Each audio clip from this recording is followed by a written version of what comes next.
Hello বন্ধুরা, welcome back giving মেথে। আমি প্রিয়াঙ্কা। আশা করি সকলে ভালো আছে, সুস্থ আছো।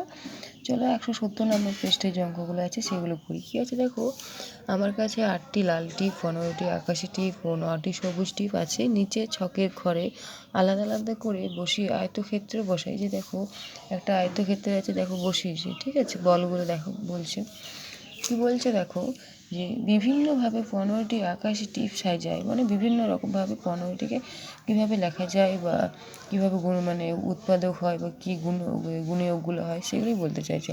যেমন 15কে 15, যেমন 3 5 15 হয়। তাহলে কী আছে, উপরের ছকে 15-র উৎপাদকগুলো বা গুণিয়োগগুলো হলো 1 5 3, যেমন 3 5 15 হয় 15, ঠিক আছে। ঠিক সেইভাবে বিভিন্নভাবে 9টি সবুজ টিপ সাইজে যায়। 9কে 9 বা 3 তারিখেও 9 হয়। তাহলে এর উৎপাদকগুলো বা 9-এর গুণিয়োগ বা উৎপাদকগুলো হলো 1 3 9, ঠিক আছে। এবার বিভিন্নভাবে 8টি লাল টিপ সাজিয়ে পাচ্ছি।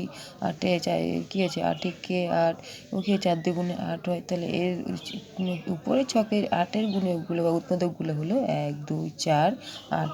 আশা করি বুঝতে পারলে।